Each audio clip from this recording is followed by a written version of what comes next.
I will give you a new heart and put a new spirit within you. I will remove your heart of stone and give you a heart of flesh.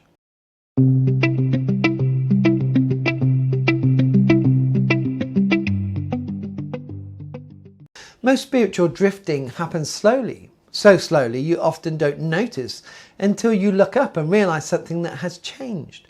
Prayer has grown thin, the Bible feels distant, and the warmth that you once felt toward God has been replaced by something quieter, harder to name. If that is where you are feeling today, then this verse was written for you. Ezekiel is speaking to people whose hearts had grown cold, who had wandered far from God through years of choices and compromises and distraction.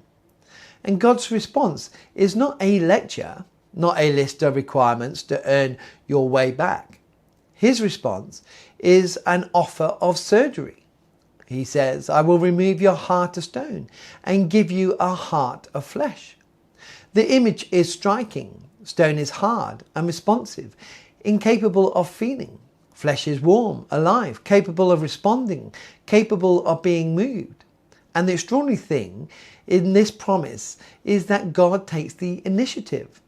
He does not say, work on your heart until it is soft enough for me. He says, I will do this.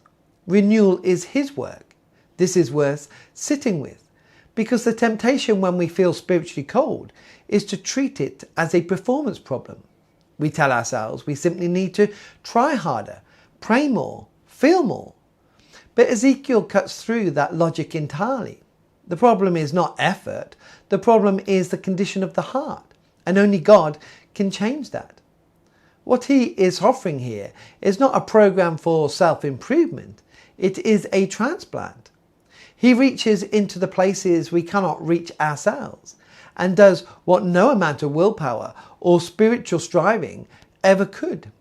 And the remarkable thing is that he offers to do this gladly to anyone who turns towards him. This is not an excuse for passivity, but it is a deep relief. You do not need to manufacture feeling or work yourself into a spiritual state before God will receive you. You come as you are, cold heart and all, and you ask the one who specializes in restoration to do only what he can do. Think of a plant that has been sat too long without light. The leaves turn pale. The stem becomes weak, not because the plant is broken beyond repair, but because it has been kept from what it was made for. And the remedy is simply to move it back towards the light. And nobody criticizes the plant for what it became in the dark. The only question is whether it is now positioned to receive what it needs. In the same way, returning to God is not a complicated process. It is an honest one. You turn, you bring what you have, and you trust him with the rest. The Spirit of God described in Ezekiel is the same Spirit Paul speaks of, the one who renews and restores and works quietly within us. You cannot manufacture that work, but you can position yourself to receive it. You can open the Bible even when it feels dry. You can pray even when the words feel thin. You can return to worship even when your heart is not yet fully in it. These are not performances for God. They are movements towards the light. A soft heart towards God begins not with effort alone, but with returning, with honesty, with a willingness to let him do in you what you cannot do for yourself. So begin today not with self-criticism about where your heart has been, but with a quiet openness.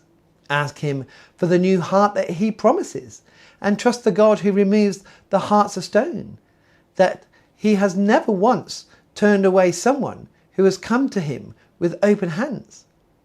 Let us pray.